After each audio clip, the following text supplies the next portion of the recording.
protest, and why does someone do it?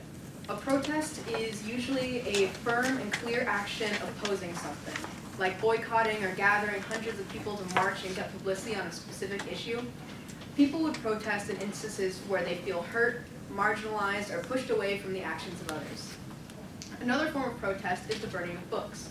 This is usually done in a group setting where many people at the same time are burning items or texts that have caused them harm or that they oppose, usually as a form of catharsis, which is why I believe that the burning of religious texts should not be made illegal. One of the main reasons someone may want to burn a religious text, you may ask, is from trauma. Trauma comes in many forms and stems from many things. Sadly, a religion is not an uncommon place for trauma to occur. Some people are harassed by elders who they trusted with their whole life and soul. Some are brought up from birth with a belief and told things that make them feel like less of a person. Some simply are pushed away by a group that they thought was the only way to avoid eternal damnation. All of these actions could easily cause someone to rethink their whole life and everything they thought they knew. This could send someone into a depression, thinking their life is over if their one true God can't love them or suddenly doesn't exist in their world. But how does one simply get over these thoughts? Years of rebuilding, therapy. Think of a nasty breakup you had at any time, long ago or current. Any of these sound familiar? Thinking your life is over, being pushed away from a promising future. How do you get over such emotions? Well, you could go out and focus on you, spend time with loved ones, but a common thing to do with the items of someone who has truly hurt you is to burn them. Burn the pictures, clothes, gifts. And if I may ask, is there any such good reason to do that thing? Burning items is not going to make your problems go away. You're starting a fire that may hurt someone else, but you may also respond that it feels good. It feels like you've regained control of the situation. It feels like through this action you have come back out on top and are able to keep moving on. Burning items serves as a purpose of symbolism. When you burn your ex's things, it symbolizes the true and utter demolition of all emotions and memories previously attached. It symbolizes new beginnings and hope as they smolder and go out, and all you are left is the gray, ashy remains of what once was. The same runs true for someone who decides to burn a text. Any text, but certainly a religious one. Burning the Bible, Book of Mormon, Torah may be a way that someone heals from the hurt that they have experienced for most, if not all, their life. Sure, it hurts the other party, but if you don't bat an eye at burning someone's things, why would you bat an eye at burning a religious text? Some people don't even burn the entire book. Some selectively rip out a group of pages that have the most meaning to them and set fire to it, to metaphorically and physically destroy those feelings and words that have hurt them. And if you're thinking, okay, well, what about the fact that fire is fire and can get out of control and damage property? Then I will respond with fire happens everywhere, by accident, on purpose. If someone burns a religious text and purposely did it close enough to something that set fire to it as well, then that would be its own issue. In that situation, they'd be burning for a catharsis, but they are also an arsonist. They could set fire to something without the use of religious text as well.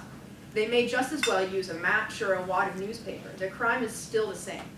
So if someone were arrested for setting fire to a building or something else of value, it shouldn't be because it was set on fire with a religious item. It should be because the action of setting fire to that building.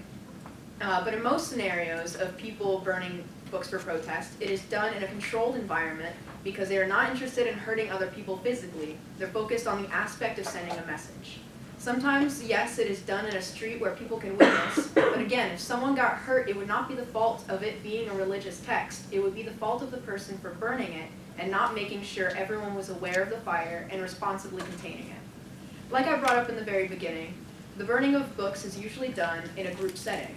Sometimes a group of people will get together for all the same common goal of burning a specific text. Most examples are of non-religious texts, but the sentiment still is the same. Usually the reason is to express displeasure of such texts.